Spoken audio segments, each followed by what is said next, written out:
ఈ రోజే డౌన్లోడ్ చేయండి. మీ ఫేవరెట్ షోస్ చూడండి.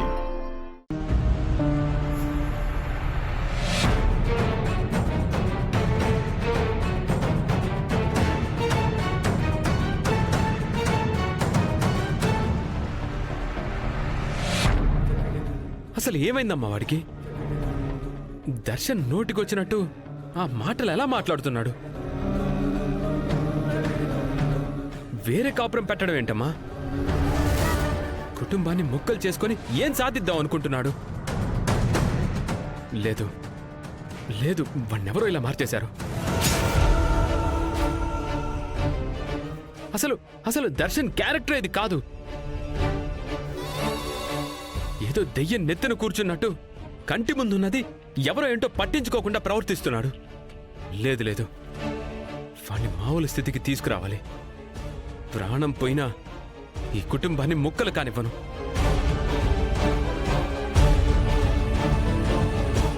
ఏమండి, ఇక్కడ మీకు మీరే అనుకుంటుంటే చేజారిపోయిన పరిస్థితి సెట్ అయిపోతుందా? అసలు ఏమనుకుంటున్నారండి మీరు? కుటుంబం కలిసుండాలి, బంధాలు బతుకుండాలి అని మీరు నేను అనుకుంటే సరిపోతుందా? ఆ ఉద్దేశం వాళ్ళలో కూడా ఉండాలి కదా.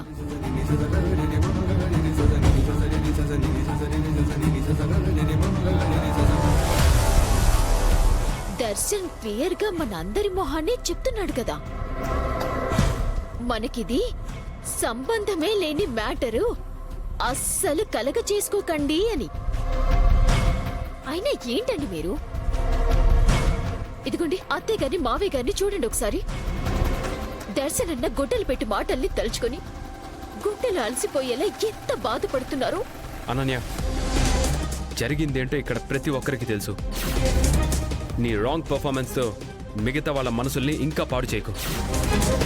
అమ్మ వాళ్ళు బాధపడుతుంది ఆ దర్శన్ ఏదో అన్నాడని కాదు, రేపు రేపు ఈ కుటుంబ భవిష్యత్ ఏమైపోతుందోనని.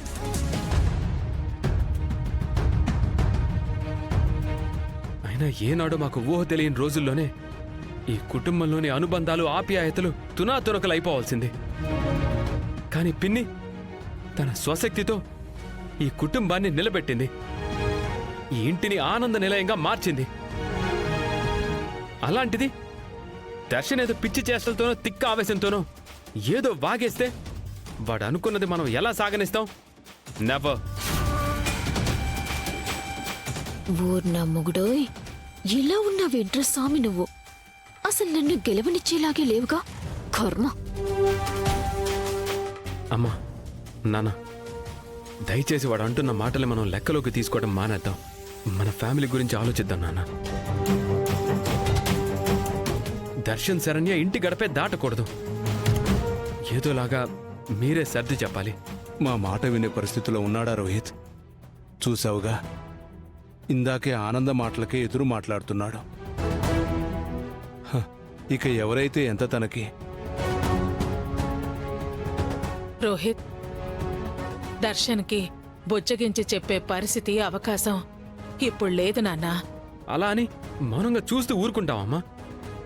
ఇది మన కుటుంబ గౌరవానికి సంబంధించిన విషయం. వల్ల కాదని వదిలేస్తే ఈ దేవాలయం వల్లకాడైపోతుందమ్మా. అలా ఎప్పటికీ జరగనివ్వను.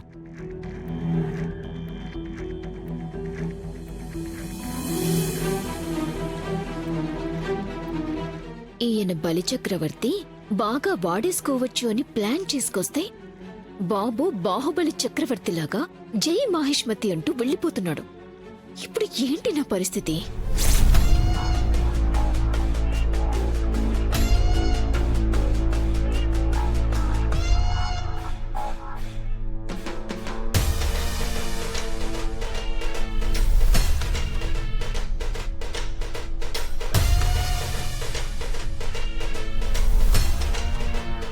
దర్శన్, ప్లీజ్ రా, నువ్వు ఇలా చేయడం కరెక్ట్ కాదురా. దయచేసి నిర్ణయం మార్చుకో. నన్ను కన్విన్స్ చేసే ప్రయత్నం చెయ్యొద్దు. నాతో మాట్లాడాల్సిన టాపిక్ ఇదే అయితే లైఫ్ లాంగ్ నాతో మాట్లాడాల్సిన అవసరమే నీకు లేదు. మళ్ళీ కలవద్దు.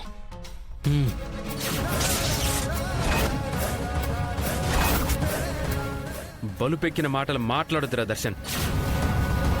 అసలు ఎలా ఉండేవాడివి, చివరికి ఇలా ఎలా అయ్యావు? చిన్న విషయంలో అయినా ఈ ఇంట్లో నన్ను మించిన రెస్పాన్సిబుల్ పర్సన్గా ఉండేవాడివి. కానీ ఇంత పెద్ద ఇష్యూకి కారణమై ఎందుకురా ఇలా దిగజారిపోయావు? దిగజారిపోయానని అర్థమవుతోంది కదా, ఇంకెందుకు నాతో డిస్కషన్? నా ఇష్ట ప్రకారమే నేను బతకాలి అనుకున్నాను. అనవసరంగా నాకు అడ్డుపడొద్దు. తెల్లవారి వరకు అమ్మకు నిర్ణయం చెప్పమని చెప్పాను. అప్పటి వరకు నేను ఎవరితో ఏది మాట్లాడను. ఆ తర్వాత నేను తీసుకోబోయే నిర్ణయానికి ఎవరు అడ్డుపడినా ఊరుకోను.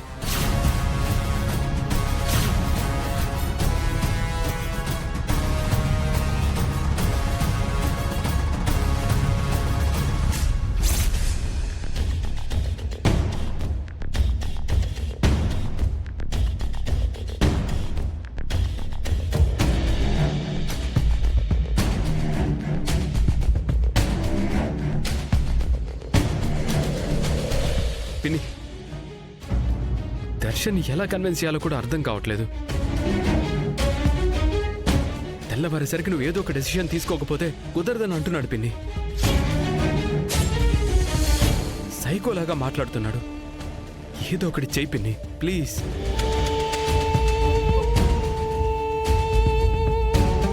అమ్మ శరణ్య, దర్శన్ ఏం చేసినా ఏం మాట్లాడినా నువ్వు మాత్రం అసలు ఒప్పుకోవద్దు. చాలా స్ట్రాంగ్గా ఉండు, అర్థమైందా?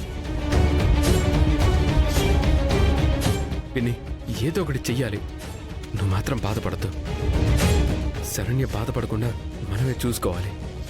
ఏదో ఒకటి చెయ్యి పిన్ని.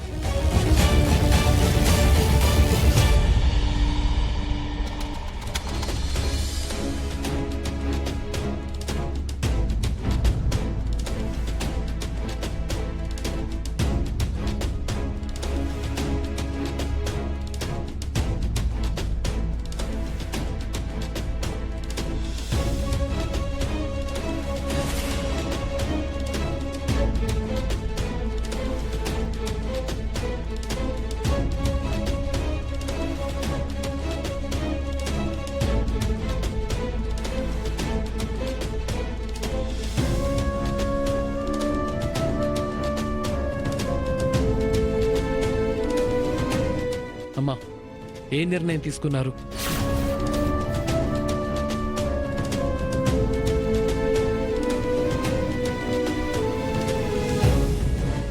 మీ దగ్గర ఆన్సర్ లేకపోతే నా ఆన్సర్ నా దగ్గర సిద్ధంగా ఉంది. నాతో కాపురానికి వస్తున్నావా